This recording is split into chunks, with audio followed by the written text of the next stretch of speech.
जय जिनेन्द्र। बंधुओं, आज मैं आपके सम्मुख जय कुमार की कहानी लेकर के आया हूँ, जो परिग्रह परिमाण अणुव्रत में प्रसिद्ध हुए, जिनको अनेक प्रकार के लोभ दिए जाने पर भी वो अपने मार्ग से किंचित मात्र भी च्युत नहीं हुए। ऐसे जय कुमार हस्तिनापुर के राजा सोम प्रभु के पुत्र थे और उनकी पत्नी का नाम सुलोचना था। एक दिन वह जय कुमार और उनकी पत्नी सुलोचना, उन्होंने एक विद्याधर और विद्याधरी को विमान में बैठ कर के जाते हुए देखा। जब उसको देखा तो उनको जाति स्मरण हो गया और वे दोनों जाति स्मरण के समय वो दोनों बेसुध हो गए, बेहोश हो गए।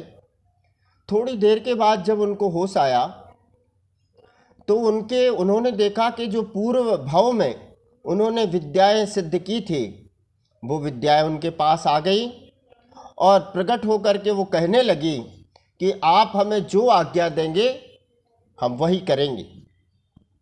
जब उन्हें पूर्व भाव की वो विद्याएं सिद्ध हो गई तो वो दोनों जय कुमार और सुलोचना कैलाशगिरी की वंदना करने को चले गए। वहाँ जो महाराजा भरत ने 72 जिनालयों की स्वर्णमय रचना की थी, उन्हां पर जाकर उन्होंने भगवान की अष्टद्रव्य से उन्होंने पूजा की और बड़ी भक्ति भाव उन्होंने की। उसी समय स्वर्ग में जो देवताओं के इंद्र अपनी सभा में बैठे हुए थे, उन्होंने सोम प्रभु की बहुत ही उन्होंने उसकी प्रशंसा की और जब उनकी बढ़ाई कर रहे थे वह इंद्र, तो वहीं पर एक रति प्रभु नाम का देव वहाँ पर बैठा हुआ था। उसने सोचा क्यों ना आज जय कुमार की परीक्षा की जाए। तो वो उनकी परीक्षा करने के लिए वह स्त्री का रूप धारण करके और अपने साथ में 4 और सुंदर देवांगनाओं को लेकर जय कुमार के पास पहुंचा और कहने लगा कि आपकी स्त्री सुलोचना के समय जिस नमी विद्याधर ने आपसे लड़ाई की थी, मैं उसकी स्त्री हूँ। स्वरूपा मेरा नाम है। मुझे सब प्रकार की विद्याएं सिद्ध हैं। मैं आपके रूप की सुंदरता को सुनकर के आपके पास आई हूँ और आपका रूप देख करके मैं बहुत प्रसन्न हुई हूँ।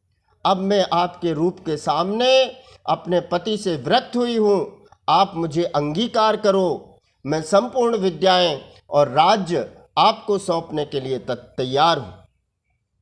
यह सुनकर जय कुमार ने उत्तर दिया कि ऐसा मत कहो, ऐसा राज्य और विद्याएं मुझे नहीं चाहिए। चाहे मेरे प्राण चले जाए, किंतु मैं पर स्त्री का सेवन नहीं करूँगा।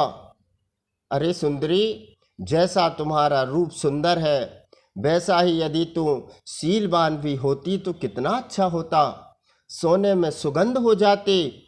मनुष्य के देह और सब अच्छे साधन पाकर तू अपने जीव की भलाई नहीं कर रही है। यह जानकर मुझे बहुत दुख हो रहा है।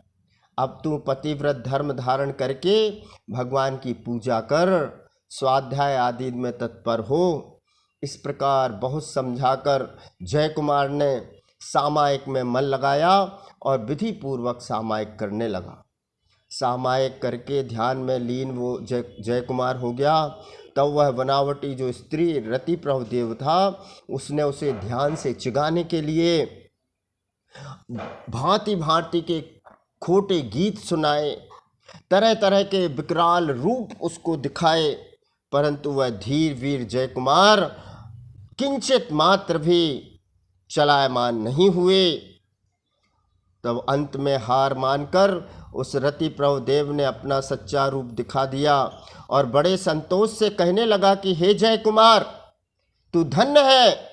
तुम्हारा संतोष और मन की स्थिरता देखकर मैं बहुत प्रसन्न हूँ। मैं मनुष्य नहीं हूँ, मैं स्वर्ग का देव हूँ। मेरा नाम रतिप्रभ है।